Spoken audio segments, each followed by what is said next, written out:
Hey everybody, Dr. Phil here. This is going to be a video on international trade theory in the kind of the wider context of international business. So let's go ahead and jump right in.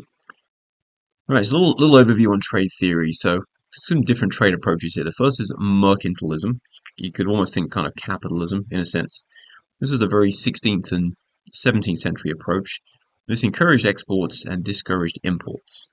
Adam Smith, 1776, promoted unrestricted free trade. We'll talk a little bit more about him later on, like comparative advantage, competitive advantage, etc. David Ricardo, 19th century, built on Smith's ideas, advocated comparative advantage.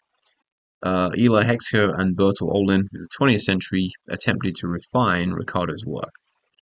So free trade is basically, as it sounds, the absence of barriers to the free flow of goods and services between countries. So what are the gains from trade? We specialize in manufacture and export of products that can be produced most efficiently in that country, import products that can be produced more efficiently in other countries, and gains arise because international trade allows a country to specialize in the manufacture and export of products. So with regard to the pattern of international trade, Ricardo's theory of comparative advantage basically postulated that trade patterns reflect differences in labor productivity.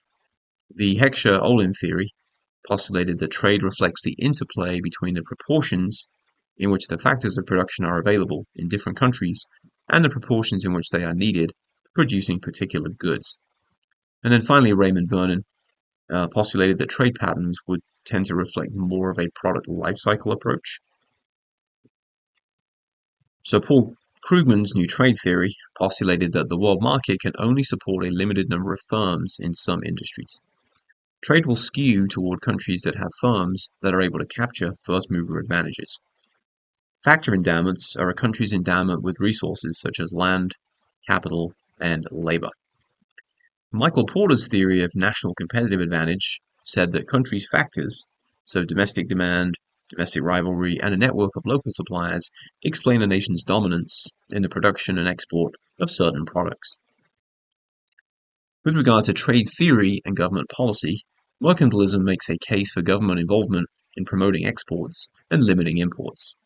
Smith, Ricardo, and Heckscher-Ohlin promote unrestricted free trade.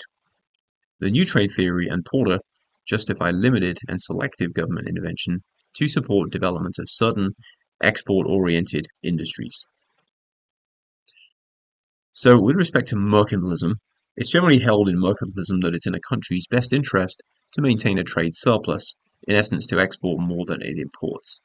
Gold and silver are considered mainstays of national wealth. They're advocated government intervention to achieve a surplus in the balance of trade.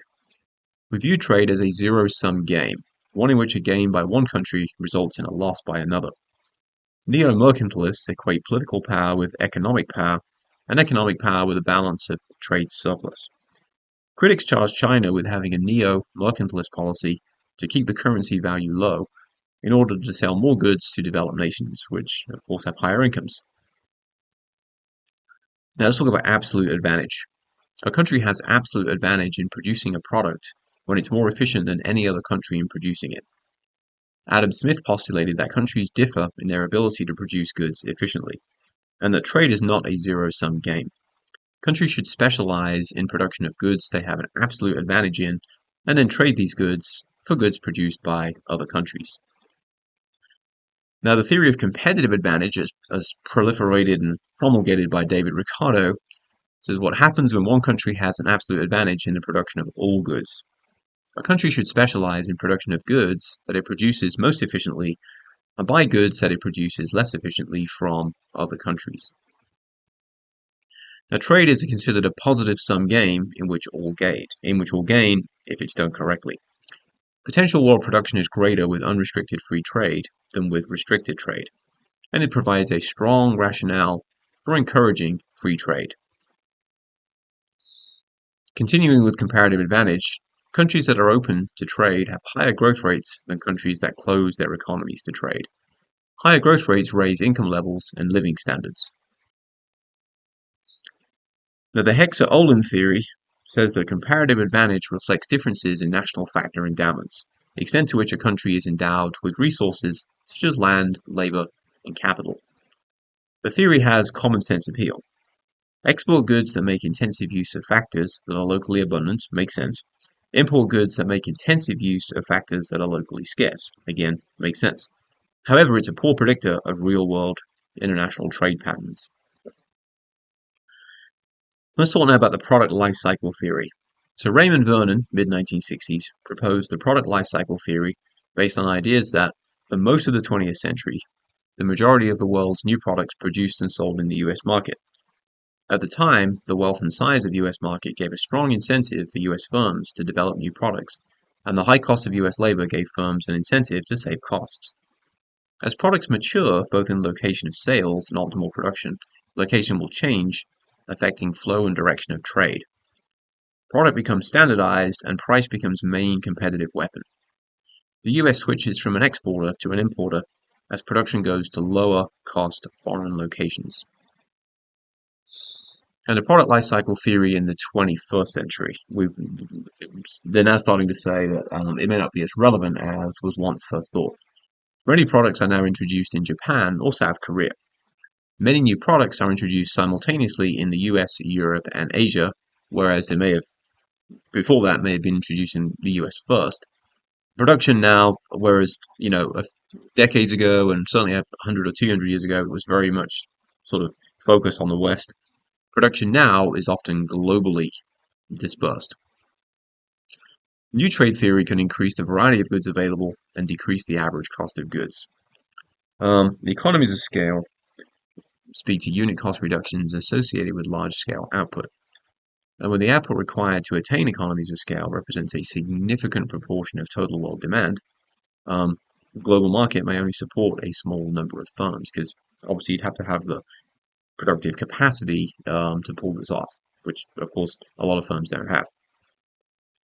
So without trade, a small nation may not be able to support demand necessary for producers to realize the required economies of scale, so certain products may not be produced. With trade, a nation may be able to specialize in producing a narrower range of products, and then buy goods that it does not make from other countries. Each nation then simultaneously increases variety of goods available to its consumers, and lowers costs of those goods.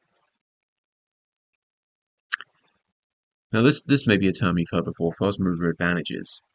Economic and strategic advantages that accrue to early entrants into an industry. Obviously it's also risky too, but if you pull it off, there are certainly first mover advantages. Firms develop economies of scale and create barriers to entry for other firms. The pattern of trade in world economy may be the result of first mover advantages and indeed economies of scale. With regard to the implications of new trade theory, nations may benefit from trade even when they do not differ in resource endowments or technology. A country may predominate in export of goods because it was lucky enough to have one or more firms be first to produce them. A new trade theory is at a variance, of course, with the Heckscher-Ohlin theory. It is useful in explaining trade patterns. It provides economic rationale for proactive trade policy that's at variance with the free trade theories. It could also support government intervention, but I would say more research is needed in that area. Okay, thanks for watching, and I'll see you all in another video.